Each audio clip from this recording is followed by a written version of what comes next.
tao. Lahat sila ay nagkaroon ng iisang pasya ng disenteng kapayapaan sa diwan. Ito'y matatapon lamang sa lupin sa gulo ng mga pagkakat sa ating isipan.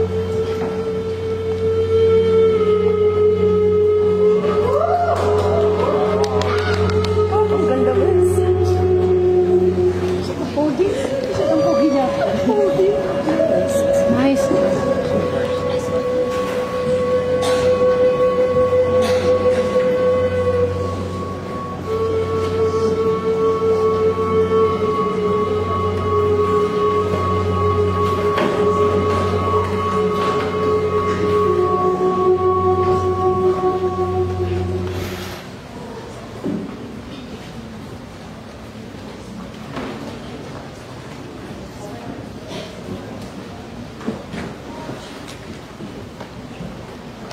Sinong mag-aakalang babalik ako sa kanya?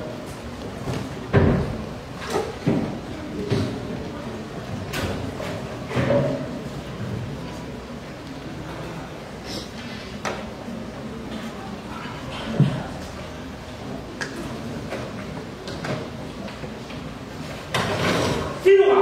At anong ginagawa mo gusto? Ako yata dapat ang nagtatanunggan sa'yo, kaibigan. Nasa loob sa kayo ang pamamahay ko. Kuya?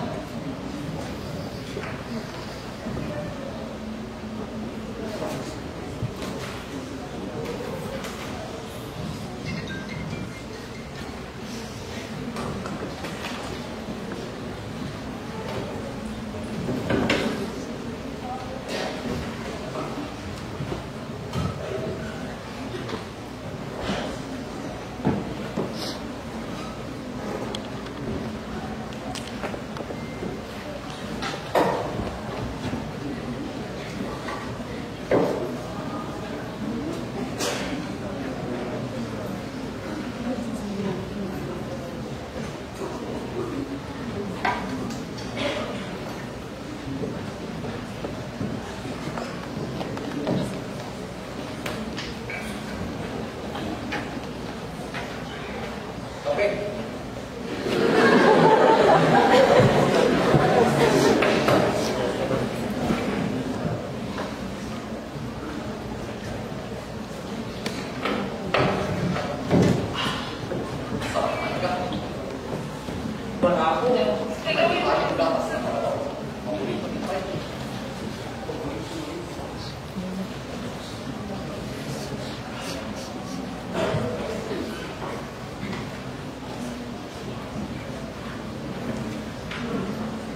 Ensaymada, ang paborito ng general. At paborito mo rin. Kain.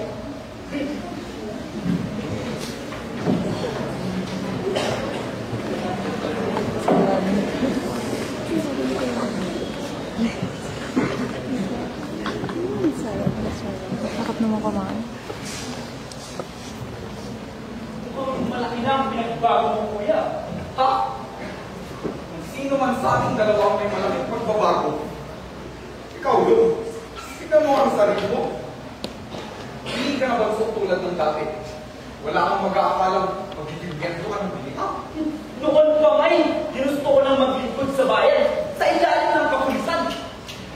Ikaw pa rin talaga ang batang nakilala ko. Big, tapat, pero pagmagaling. At ikaw, kuya, wala pa ng kupas ang iyong pagiging mapagmataas.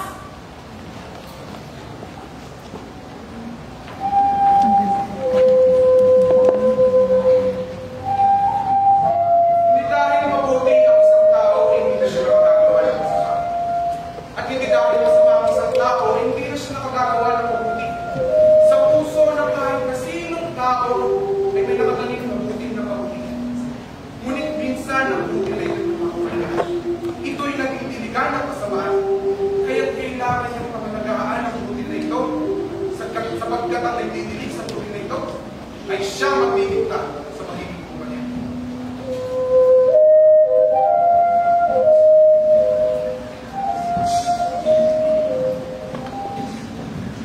Bakit ka nga pala nandito, kuya? Ibig ko sabihin, dito. bahay ng general. At general pa rin talaga ang taong Taytay.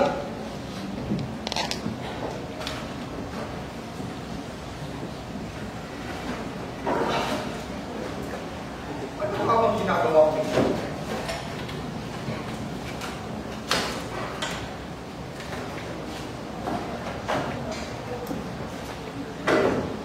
Sa totoo lang, hindi ko rin alam eh. Ikaw akin. Nagsusulat ka ba? Gabriel?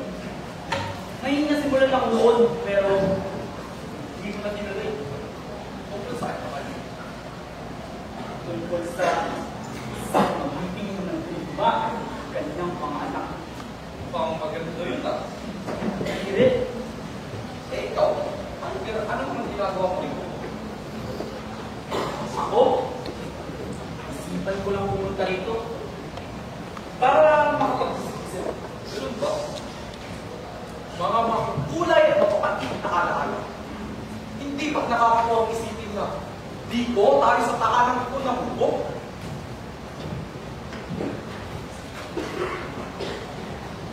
Itong taon na matapos masunod ang bahay at patayin si General ng mga hindi na tao.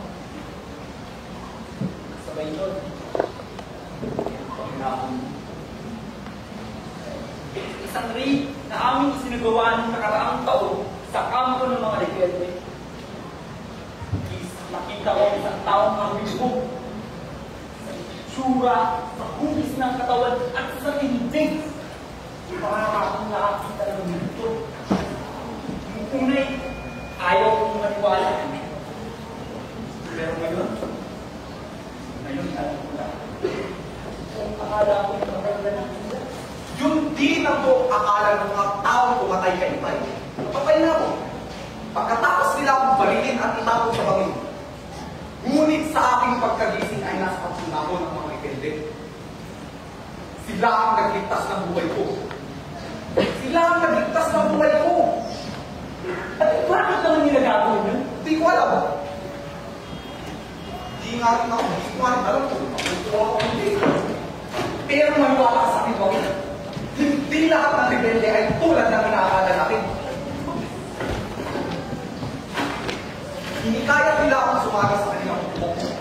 Sumakit ako ng nangis. Pero bakit ka pa rin sumali sa atin? Bakit hindi ka na lang umalis? Maabilidad ka, kuya.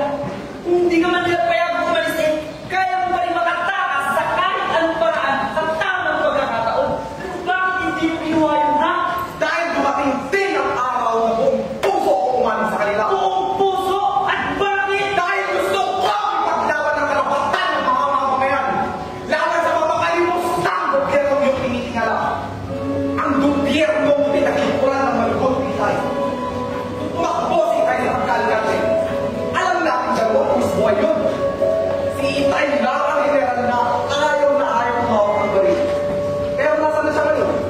Nasa ilalim na sa kanilang lupa. Habang ang mga pumaslang sa kanya ay buhay pa rin. At masaya ang lumuhay. Hanggang kailan ka ba? Lagwagan. Huwag mong sabihin yan, Victor!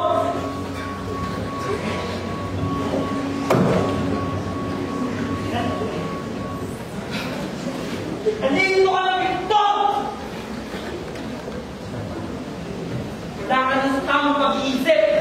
Kung nandito si Itay, malamang ay galit na galit na siya sa'yo!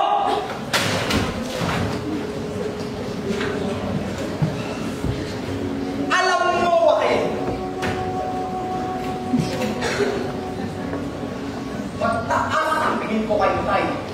Ngunit, hindi lahat makukuha natin. Minsan, mas makapangyarihan pa ang espada at baril. Sa ilang taon mo kasabi sa militar,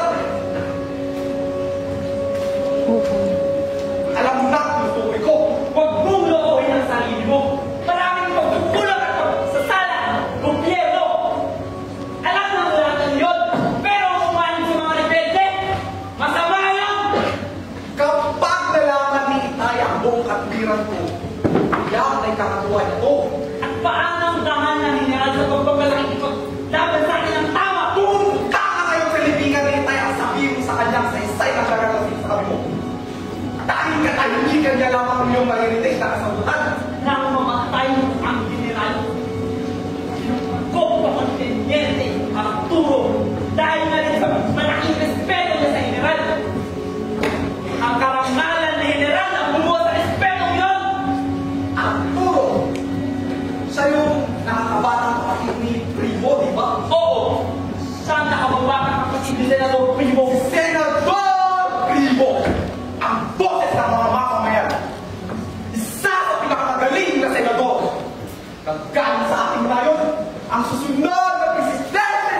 Pilipinas! Na ilang beses ang pinagtangkal ng mga rebelde. Ilang beses na nililigtas! Dahil yun ang tungkulin ko!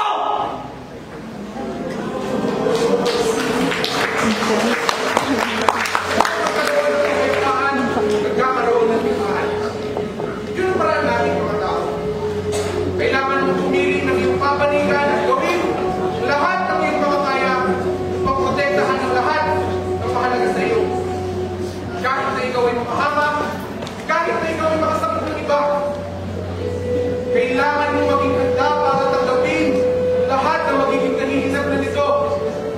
Pagkat upang protektahan ang isang bagay, minsan, kailangan natin magsakripisyo.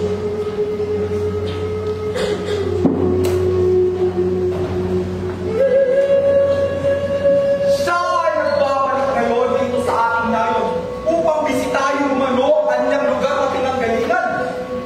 Bukas ay magsasagawa siya ng di umano ay pagbabalik doon sa mga tao para sa kanilang lubos na suporta. At kahit 10 buwan na huli niyo siyang inatake, nalaman na sa aming mga intel na magkakaroon kayo ng isang malaking raid ngayong gabi.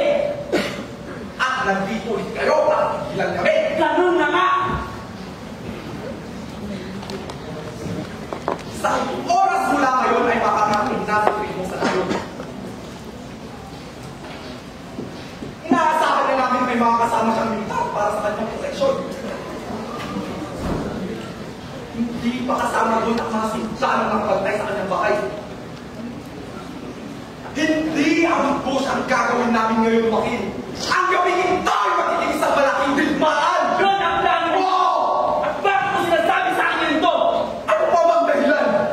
Magkapatid tayo, Joaquin. Nakiba ang magiging labanan ngayon. Lahat ng papalit kay Primo ay mamamatay. At isa pa, marami ka pang kwento sa akin, bata.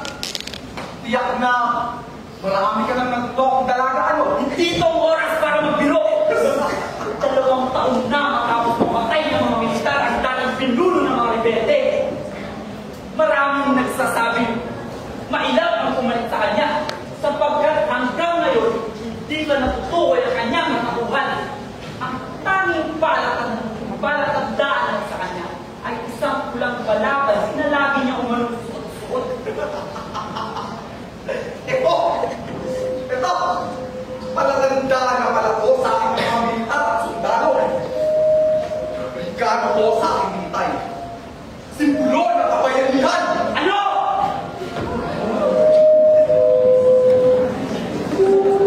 Hindi naman ng bayani kaya ito palaki ang kanyang kabayanihan. Yun ang katotohanan. Isa na ako sa mga bayani ngayon. Isang literal, isang ama, isang Pilipino.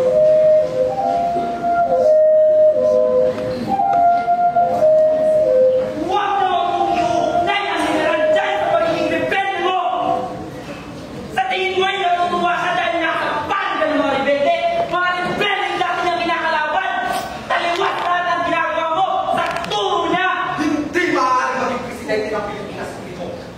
Alam mo ang kanyang reputasyon. Dadalhin niya lamang ang Pilipinas sa kahirapan. Mag-isip ka ngayon kung kanino ka dapat umanin. Naiisip mo ba yung sinasabi mo, Victor? Na yun, patayin ang susunod na magiging presidente ng Pilipinas? Hindi maaari yun.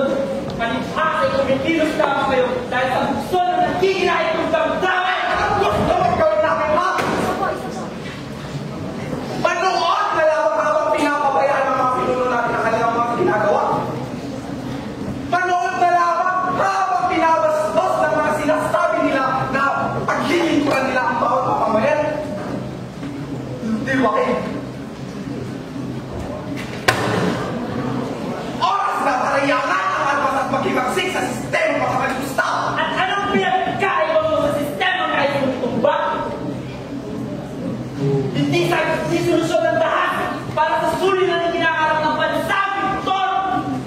Hindi maaaring gawin tama na magandang intensyon ang maling gawain! Sa uli, mga Pilipino pa rin ang nadadamay dahil sa gulong tulad ninyo! Hindi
Itigil mo na ang iyong pagpapakanangawing ito. Bilang kuya mo, Victor, alam ko kung anong tama. Gamitin mo naman yung pupot mo ng hindi ka nawarin. Ano kasi sa'yo, wala kang sarili panindigan. Hinahayaan mo lang iba ang mag-isip para sa'yo. Parang bata. Kinabukasan ng buong Pilipinas ang nakasalalay dito. Kinabukasan ng bawat Pilipino! Oras na para buksan mo ang iyong mga mata at itigil mo na ang iyong pagkukulang-kulagan sa totoong kaganapan ng bayan. Huwag mong sasabihin, di ako nag-iisip. Sumusunod ako sa utos ng nakatata, pero hindi nangangahulugan na wala akong sariling paninindigan. Hindi ako ang albaran, hinangin ako sinong malulong sa katutulan at hindi ako bulag sa paghihirap ng bansa. Hindi ako tanga! Huwag mo akong tatawang bata! Kayo, wala na akong magagawa. Tuloy pa rin ang aking plano at hindi mo ko mapipigilan. Huwag mo akong pipilitin, kuya! Sa oras ang nalawin mo ang kanino. Ay, sinusugo ang dadalo sa iyong mga kamay. Dami mo po tatawag bata! Di na ako bata!